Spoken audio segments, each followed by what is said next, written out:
Well, the Formula One 2026 season is upon us. A new team, a new driver, new regulations, but one thing is constant. You need to get the voice for mine of motorsport on. It is this man. He's a star. His name is Greg Rust. Last time I saw him was in his commentary box at the Singapore Grand Prix where he called the socks off that one. Greg Rust, Thrusty, as I know you. Good to see you, great man. Hello, mate. Great to see you too. And I'm far from a guru like you. You worked around it for a little while. I genuinely love it. I try and soak up as much from the people that are immersed in it. And yeah, mate, I've been coming to Albert Park now since the early 2000s, which is crazy. Singapore, you talk about, I think they're up to maybe 16 iterations of that, and I've done about 12 of them. Yeah, cool. Some cool stuff along the way. It's a long time ago. We used to work on it at Channel 10 with you and Diffie and Crompton and your lunatic mate Daryl Beattie. But the sport is changing very quickly, isn't it? We got done one year at Albert Park. Beattie hot rodded a golf cart there. We got in a bit of trouble. Something's never changed. Something's never changed. But the sport is changing, as you say. So this is biggest technical reset in a generation, over 10 years. The sport's really good in these moments. Back in around 2014, when they embarked on some pretty significant change around embracing greener technologies, boosting engine output with battery power and so on.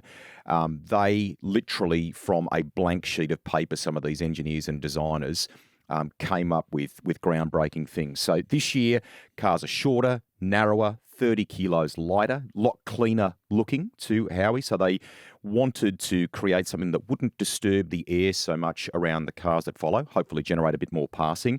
DRS system, that we know lots of acronyms in motor racing, right, which drives you mad. That's gone.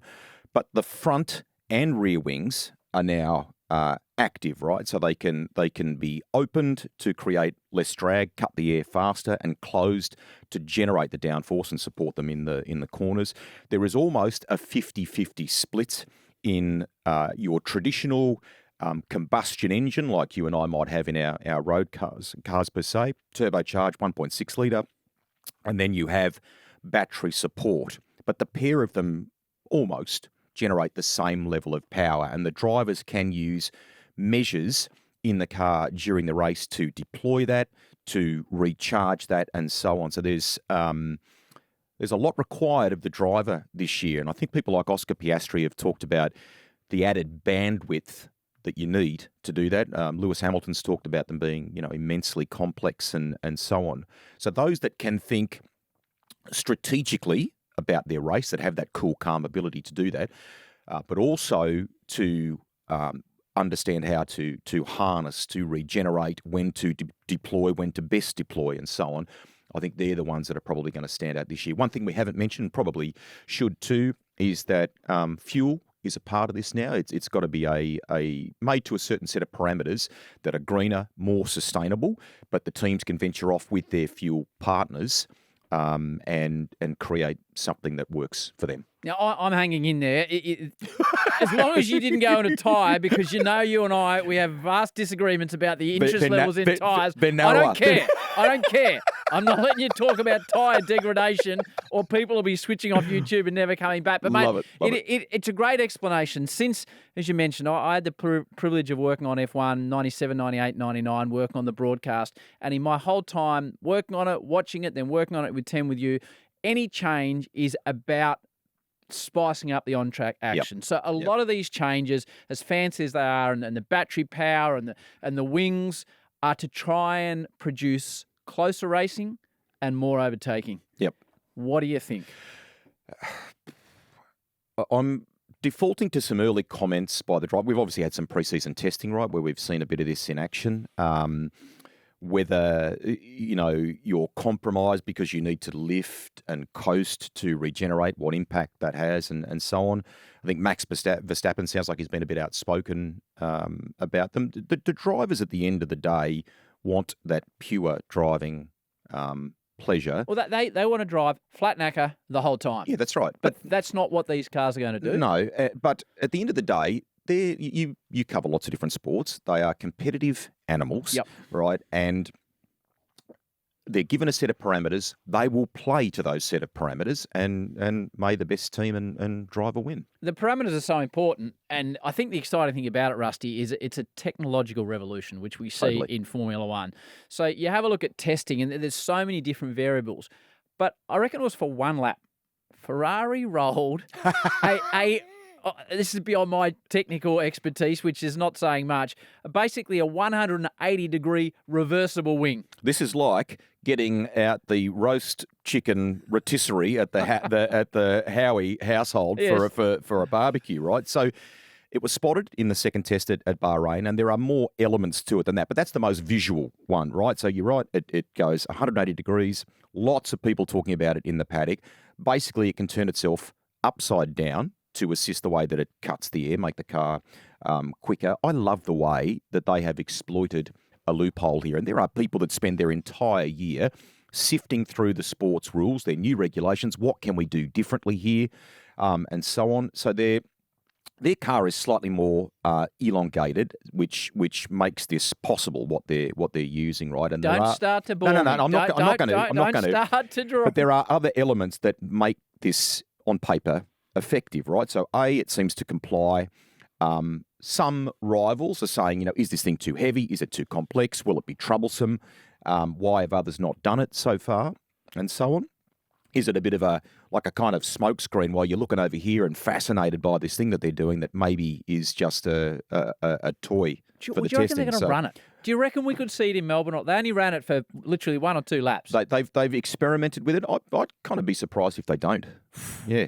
But when you've got they're a business about finding new ways of doing things. You don't just look at it and go, oh well, that's the way we've always done it in the past, or that's what history shows. It's like, how can we totally upend this and try something different? Well, this is going back to the old Tyrrell six-wheeler. This is how revolutionary we're talking. David Coulthard had some thoughts on this reversible wing. This is what he had to say on his Up to Speed podcast. It could be a complete distraction technique. They've had this in the as a little side project. Now other teams go and spend time looking at whether it works in CFD, which is the computational fluid dynamics, putting design team onto looking at it, which means they're then not utilising that resource to develop their own car. That's another thing banned on this podcast. We're not talking CFD. We're not talking wind tunnels or fluid dynamics.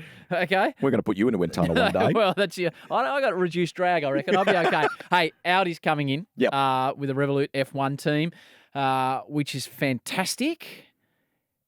Again, new teams enter. Yep. It's difficult. We're going to see the same with Cadillac. Yep.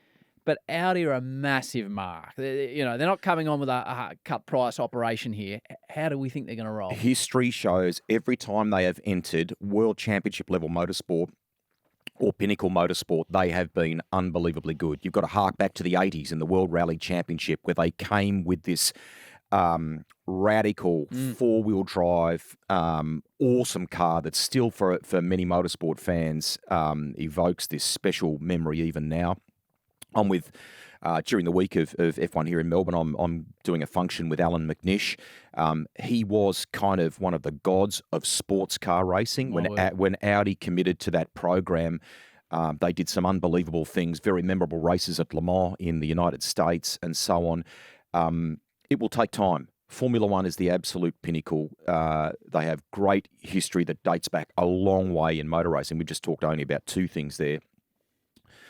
They will win at some point. Not straight away. It'll take a lot of learning. They've pioneered with a lot of others that have come into the sport have paired with other engine suppliers or whatever to help them get off the ground. They've done their own thing, admittedly with some framework from Sauber and some existing drivers and so on. I think that stability will help them in the background there. But as a company, the commitment that they're showing, is big, mate. I'd love to see, Hulkenberg, 240-odd starts, and he got that first podium. It'd be fantastic to see him given a vehicle, a car, a team to fully display his talents. He's one of the nice guys, but he probably hasn't ever had that opportunity to be in a truly elite car to really show what he can do. You know what timing is like in elite sport, right? And sometimes you, for whatever reason, aren't placed. So when he's had those brief moments to savour a little something, we cheer because it's a huge thing. And I'm a fan of Gabby Bortoleto, he has a real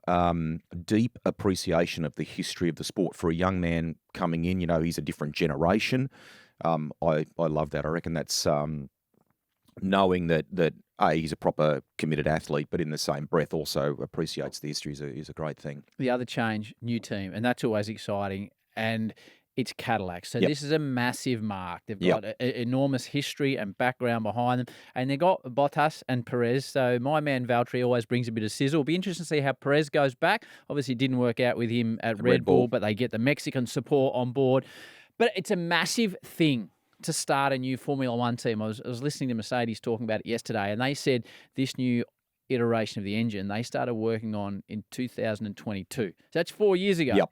So Cadillac have to roll in from the start and compete with that. Yep. So they are bringing other elements together to kickstart this to begin with. You can't start from scratch, can you? Correct. But, smart, Valtteri and Sergio Perez, guys with lots of experience, work with some big teams in the sport, know what's required from a people and an infrastructure, if you will, standpoint. So they'll bring that wealth of experience to that operation. Okay. End of the year. Who has more points, Perez or Bottas? Ooh, that's tough. I hadn't expected you to ask me that. I think Valtteri will chip away here, just quietly keep chipping away. Sergio, I feel, maybe has a little point to prove here. That may work for or against him. You haven't answered the question. I'll say Valtteri. Okay, I'm with you on that. Yeah. And qualifying head-to-head?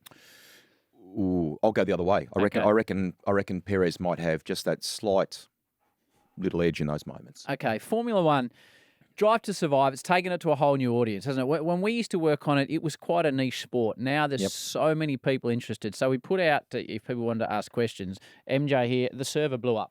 So there was that many questions rolled in, so we could only get through a few. Rob from Guymere Bay. Rusty, what's Rob got for us? Hey guys, it's Rob here from Guymere Bay. Big fan of the Howie games and Rusty's Garage. I know you've both been to plenty of Grand Prix. What's your favourite on-track F1 memory?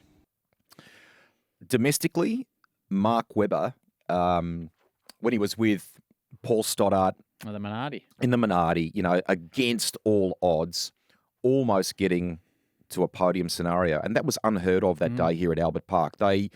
Mark, when you talked to him about it privately, was actually quite nervous about it because they said, we're going to kind of stage a separate podium to celebrate what you've done here. And he said, no, I didn't finish on the podium. This is not right. I shouldn't be doing this. Ron Walker, who was around back then, and many others were like, no, we need to champion an Aussie having a great day out here. So for them to do that back then was, from memory, Darrell Eastlake was calling it, going off. How good.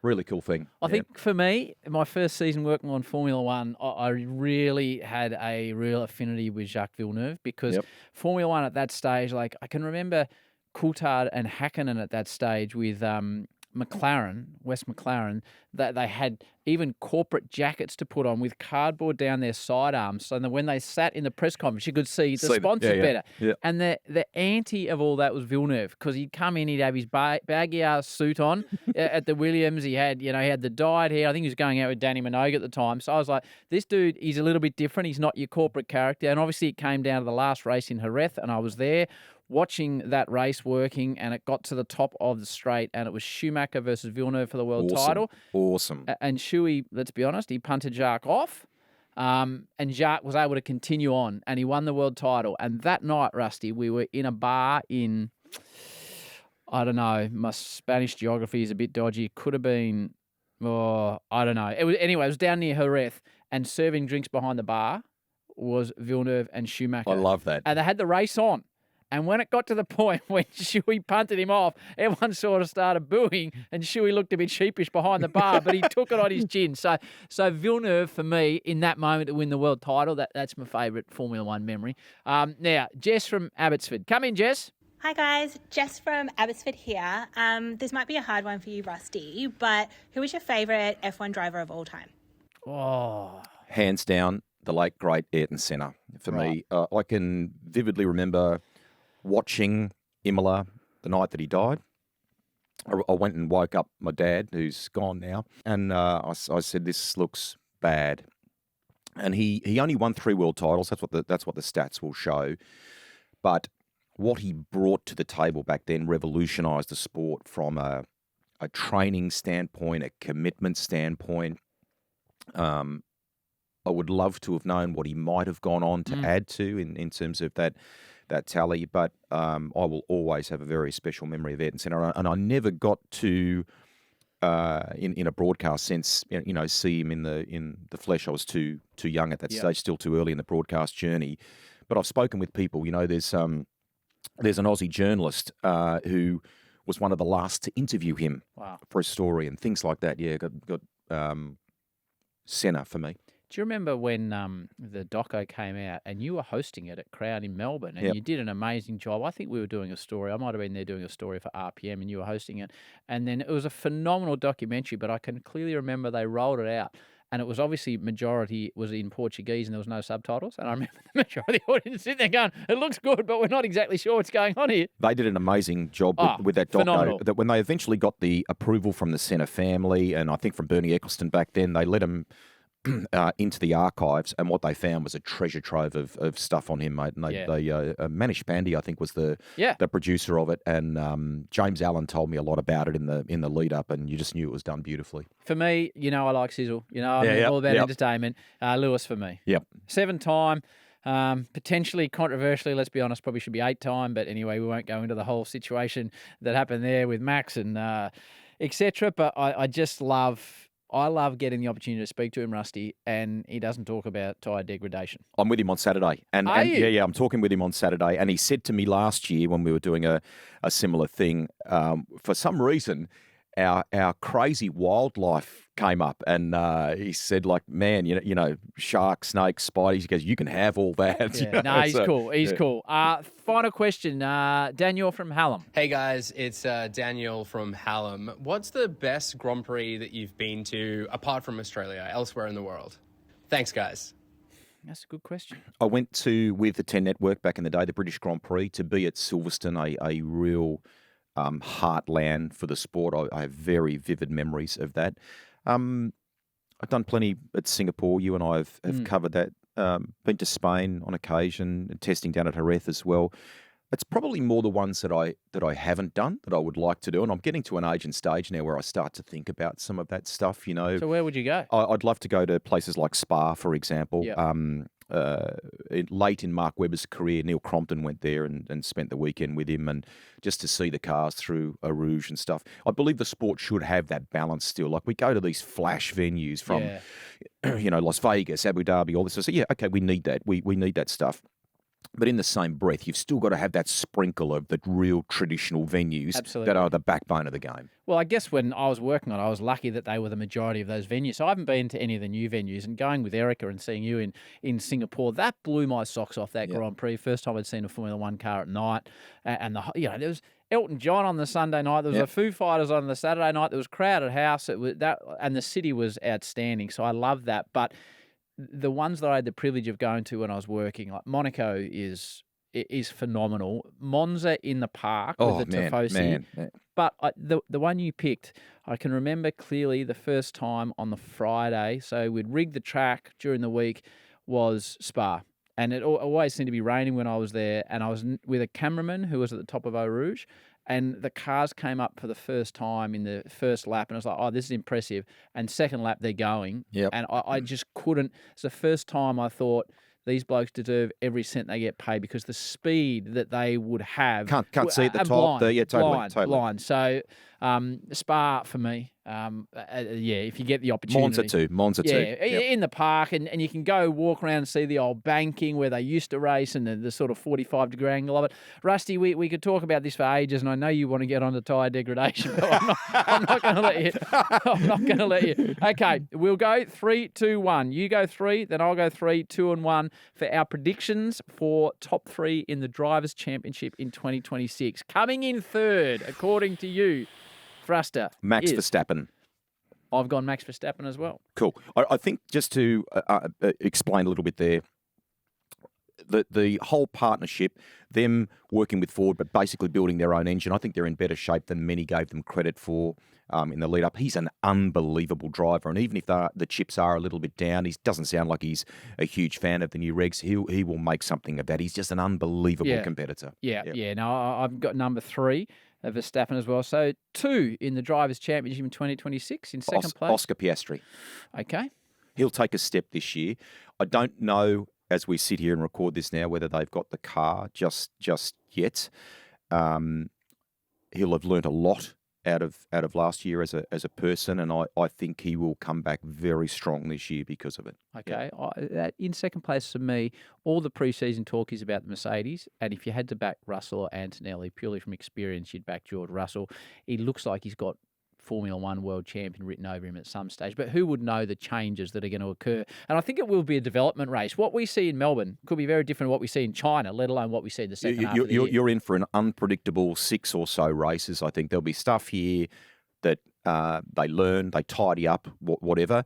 That actually kind of makes Albert Park a really cool thing. Oh, mate. There'll be something here that happens.